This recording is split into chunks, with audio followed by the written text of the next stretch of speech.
Développement de l'intelligence sensorimotrice. De nombreux modèles ont été proposés par les psychologues pour tenter, à partir de leurs observations, d'expliquer le développement de l'intelligence dans la première année.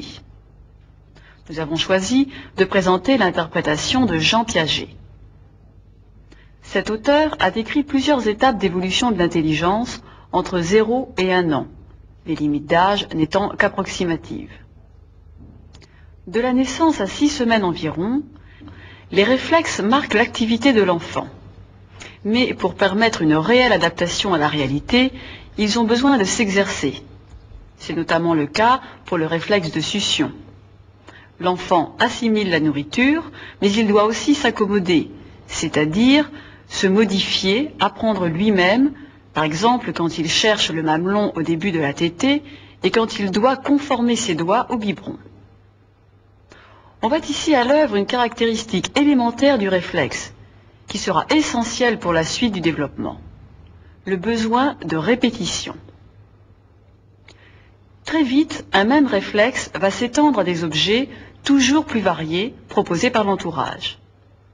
L'activité réflexe se généralise donc en s'exerçant. C'est une autre de ses caractéristiques fondamentales. Enfin, on peut supposer que le bébé pourra établir une reconnaissance très élémentaire de ce qui satisfait ou de ce qui ne satisfait pas son besoin. L'enfant peut rejeter ce qui n'est pas le sein ou le biberon. C'est donc qu'il donne une signification à l'objet, même s'il n'a reconnu qu'une impression très globale. Au cours d'une deuxième étape, qui irait approximativement de 1 mois et demi à 4 mois et demi, les habitudes se forment. Même si au départ le résultat agréable d'une des actions a eu lieu par hasard, l'enfant peut la reproduire par intérêt pour retrouver la satisfaction. Cette activité répétitive a été appelée réaction circulaire. Pour le moment, elle est dite primaire et porte sur le corps propre. L'enfant joue avec sa salive, se suce les doigts ou le pouce. Il secoue les bras, se frotte une partie du corps. Une troisième étape serait marquée entre 4 mois et demi et 8 ou 9 mois par la combinaison entre la vision et la préhension. Cette préhension des objets vus, qui coordonne les univers tactiles et visuels, représente une acquisition fondamentale. Elle permet au bébé de rentrer en contact avec les objets nouveaux du monde environnant. Elle prépare ainsi une étape de l'intelligence axée sur la découverte du monde extérieur. De nouveaux effets sont obtenus et recherchés au cours des contacts avec les objets. Une nouvelle forme d'activité motrice répétitive s'ajoute à l'ancienne.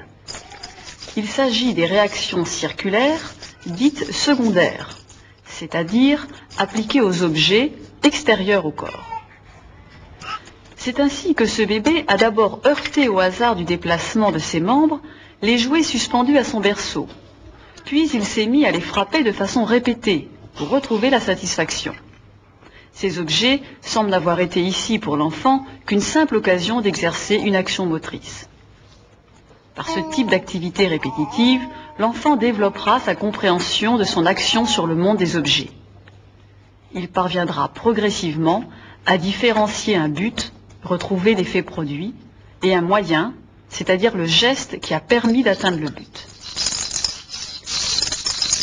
Il s'agit alors d'une forme de conduite intentionnelle orientée vers un but.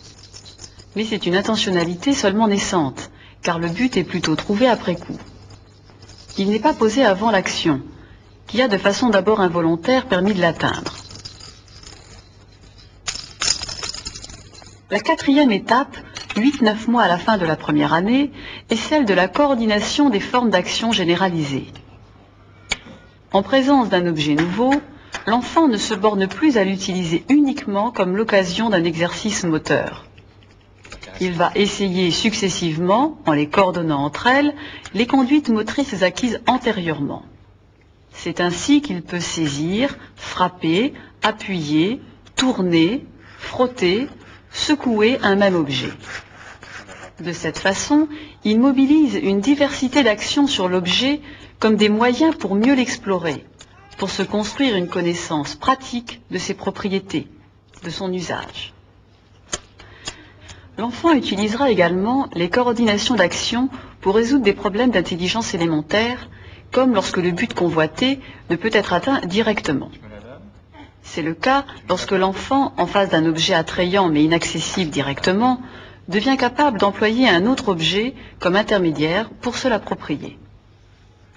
L'enfant se sert donc d'une action comme moyen pour réaliser un but. Ce but est désormais établi à l'avance, c'est-à-dire avant l'utilisation du geste qui va servir à le réaliser. On parle alors d'une véritable conduite intentionnelle. On peut aussi la mettre en valeur lorsque l'enfant écarte l'obstacle masquant un objet qu'il veut s'approprier.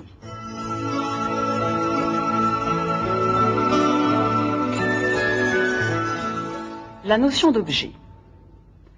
Ces enfants semblent éprouver certaines difficultés à retrouver l'objet qu'ils convoitaient une fois l'objet placé sur un support. Ils ne le prennent plus et paraissent même s'en désintéresser. C'est la même réaction lorsque le cube a été posé dans d'autres emplacements, mais toujours en contact avec le support.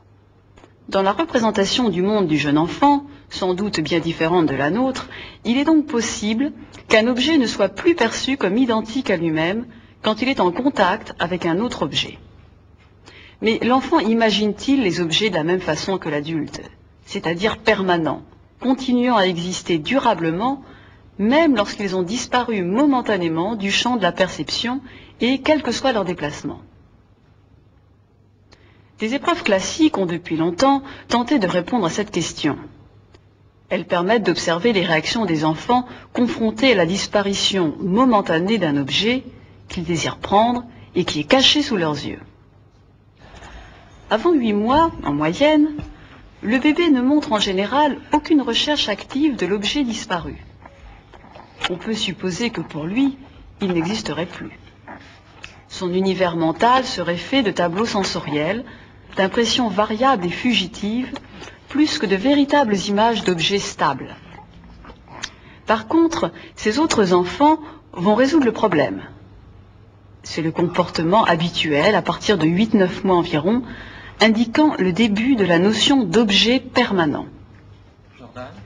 La recherche active de l'objet disparu est facilitée lorsqu'on permet à l'enfant d'esquisser le geste de saisie de l'objet. Cela va dans le sens de l'existence d'une étape où la notion de l'objet reste encore dépendante de l'action propre et des intérêts immédiats de l'enfant. Lorsqu'un déplacement réalisé à l'insu de l'enfant vient s'ajouter au déplacement visible, l'enfant doit, pour réussir, effectuer comme une série de déductions dont il semble pour le moment incapable. Cet échec mettrait en valeur les caractéristiques de l'intelligence dite sensorimotrice ou pratique de l'enfant. Cette forme d'intelligence permet à l'enfant de réagir immédiatement par ses perceptions et ses mouvements aux sollicitations de l'environnement. Mais elle ne lui permet pas d'effectuer des déductions et des combinaisons mentales pouvant le faire échapper à la dépendance des contextes immédiats. Nous signalerons pour finir que l'on parle également aujourd'hui d'une forme d'intelligence seulement perceptive. Elle serait active avant même que l'enfant ne soit capable d'actions motrices adaptées, et elle permettrait ainsi un accès plus précoce à la notion d'objet. Cette intelligence perceptive a surtout été mise en valeur dans des expériences de laboratoire postérieures à la théorie de Piaget. Un indice, même indirect, de son fonctionnement pourrait être trouvé dans l'attention qui peut caractériser le regard du jeune enfant et qui faciliterait des mises en relation et des comparaisons entre les objets perçus dans l'environnement.